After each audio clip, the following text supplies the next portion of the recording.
Okay, do you have a second objection? Second objection would be to dismiss the hearing on the basis of a biased opinion of the board that precluded me from calling witnesses that are board members, municipal board members, that I would need to present my case properly. I believe there is a deprivation of our constitutional right. I believe there has been public expressed biased opinion, and it's been to a level where everyone sitting up there, including the city attorney and one of the petitioners, participated in a city budget hearing, and during the strengths, weaknesses, opportunities, and threats, the number one threat put up there by this group is the petition. And I want to emphasize the word petition, to abolish home rule. And right below that it says the community doesn't feel heard. I think there's a clear bias here. This motion should be dismissed on bias and deprivation of constitutional rights. Okay, and your third motion, Mr. McIntyre? Third motion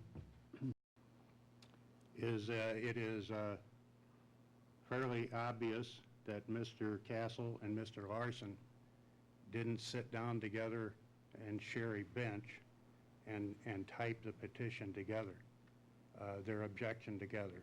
One person had to type that. I'd like to know the identity of that person, and since it is not noted on there, I move for dismissal for failure to disclose.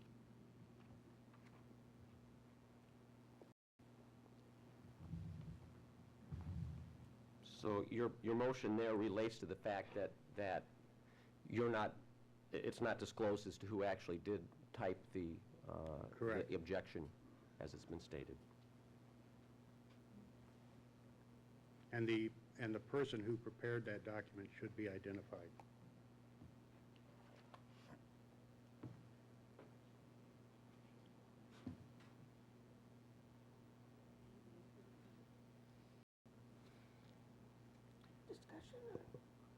Could we have discussion on this? And I guess the first objection relates to the fact that the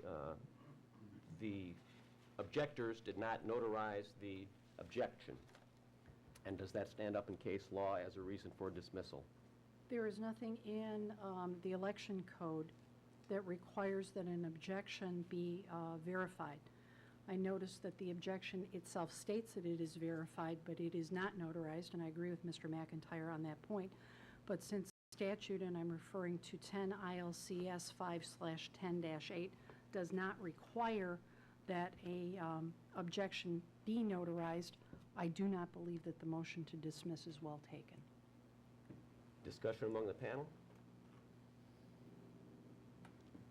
I'll make a motion to deny. Is there a second? I'll second. First motion. The first motion. I'll second the first motion. Those in favor signify by saying aye. Aye. Opposed, same sign. First motion is denied, Mr. McIntyre. The second one relates to the fact that the hearing board is biased as it relates to discussion that had been made outside of this hearing in open meetings and or to the press. Yes, Ms. Johnson. Comment on that. Mr. McIntyre, you referred to the Finance Advisory Committee meeting. Yes. Okay, that was a very large group with many people making comments from around the room. I don't know who made that comment. I do know it wasn't me, and I was at the meeting, and I did not participate in the exercises, so there cannot be any predetermined bias on my part.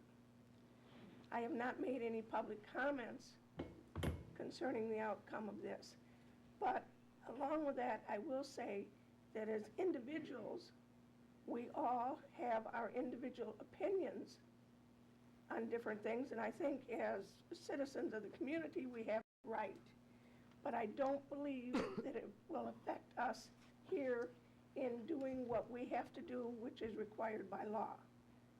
So with that, I'll make a motion to deny motion number 2 from Point of Mr. order. McIntyre. Yes, Mr. McIntyre. I believe I'm entitled to response to that. Sure, go ahead. Thank you for making my point, Donna. If I was going to have witnesses so that I could ask who was on the various subgroups who came up with the idea that the number one threat facing the community of Dekalb was the petition for home rule, then I would probably ask Mike and Donna and Chris and Norma to be witnesses. How can you be a witness and a judge? And while it is the right of a citizen to express opinion, in a civil court, what judge would not recluse himself if he had already formed a position before the hearing took place? I'd like to respond to that. This hearing, as I stated earlier, is based on the law as it relates to whether the petition has been filed properly and legally meets the standards of the State Board of Elections. This is not a hearing regarding opinion or fact, and the decision that I will make is based strictly on the evidence presented to me as it relates to whether this petition has been filed properly and meets state law. Do you have a comment? Yeah, I'll make a comment. Certainly in the discussions with the Financial Advisory Committee, I had recalled that that item had been suggested by one of the subgroups, but I can tell you that I was not in one of those subgroups, and nor have I expressed any public opinion on this proposed referendum one way or another. Mr. Mayor, if I can also perhaps advise the Electoral Board on the status of, first of all, state law and the case law that deals with this particular issue that may be of some benefit to you. First of all, the election code only provides for recusal of a member of the Electoral Board in the event that the petition brought before the Electoral Board concerns the office for which that candidate also sits.